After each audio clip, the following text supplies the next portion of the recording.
Let's switch gears. As you know, a big protest here in New York, in Staten Island over the weekend. I was amazed. The NYPD showed how to handle a demonstration. Lots of community affairs officers out there, no riot gear, no arrests, no injuries. Explain to me, well, one, how do you feel about the fact that none of the negative things went on as it relates to the NYPD? Well, obviously, it has a lot to do with the people who were demonstrating. They're the ones who decided ultimately they didn't want to have a sort of confrontations or do anything that could have been determined to be against the law. So they're the ones to be commended. Now, the NYPD has an awful lot of experience in handling demonstrations. More demonstrations here than any other city in America, more than in Washington.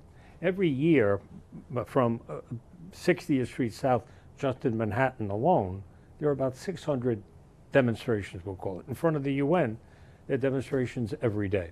So the department has a lot of experience in handling demonstrations.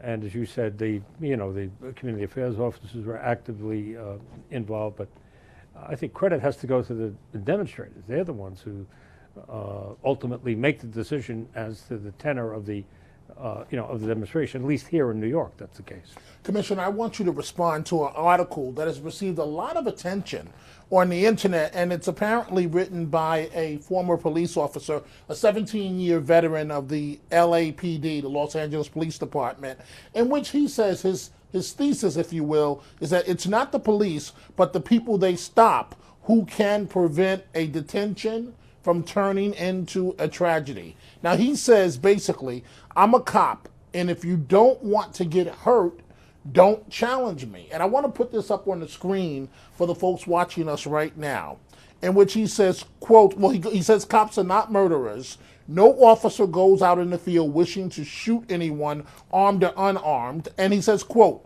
don't argue with me. Don't call me names. Don't tell me that I can't stop you. Don't say I'm a racist pig. Don't threaten you'll sue me and take away my badge. Don't scream at me that you pay my salary. And don't even think of aggressively walking towards me. Your reaction? Well, that might be his wish list, but that's not the way the world works, and not the way that it works in this country. You know, a lot of people voice their displeasure at the police, and if you don't like it, hey, get another job.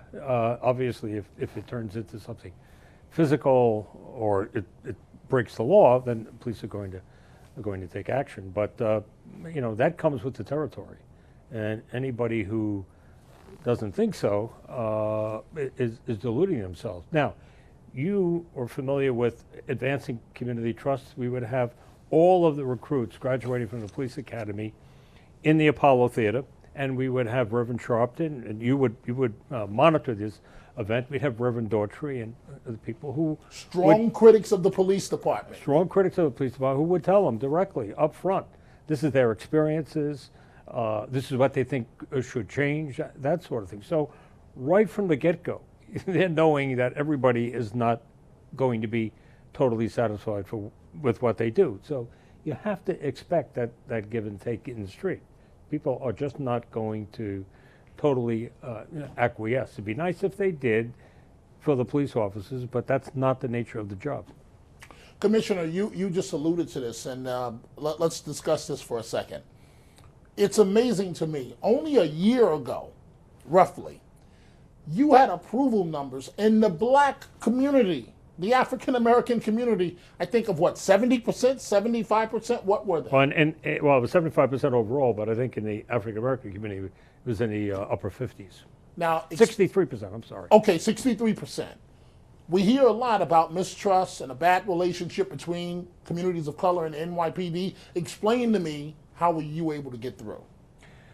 Well, I think in that same poll, the police department had a 70% approval rating. So it undermines totally the false narrative, in my opinion, that was put out during the last mayoral campaign, that there was this huge schism between minorities and the police, particularly the African American community and the police. This belies that. It just simply was not the case, but it worked for the election because it was a very low turnout. and they're able to parse the electorate and go to, you might say, the edges, the extremes, if you will, to a certain extent. And that's where that sort of vote was cultivated. But again, in my opinion, it just is not based on fact. It was indeed a false narrative. And we've worked hard, the department has worked hard for many years to build up trust in the community. By nature of the job, you're always going to have some friction someplace. Police arrest people, they're the bearers of bad news, they use force, they sometimes, as we saw so unfortunately in Ferguson, they use deadly force sometimes. Having said all of that, the numbers were high as far as the approval rating of what the police are doing in New York City and in the communities of color. I think part of that is a result of the moving in the right direction in terms of having the department reflect the community that it serves.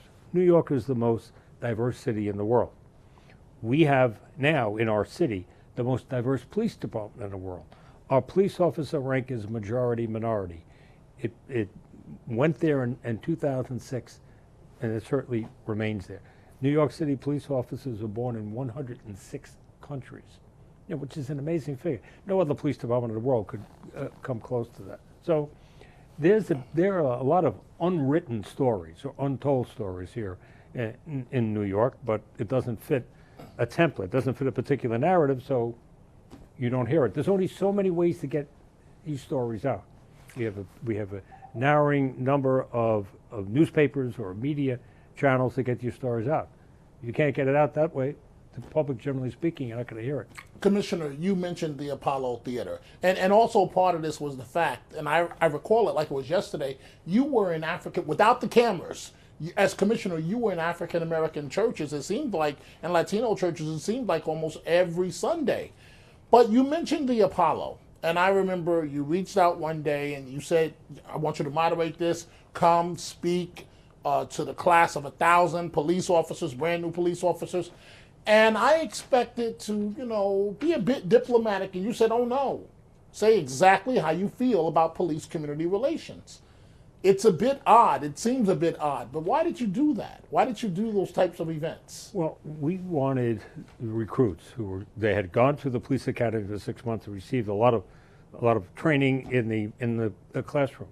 We wanted to have a dose of reality and say, here's what leaders, opinion formers in the community, in communities of color, think about their interactions with the police in the past, what they think the state of relations is now, and what their recommendations are to improve it. It was sort of a cold shower, if you will, to let me get a sense of what's out there on the street and be at least sensitive to the fact that these issues exist.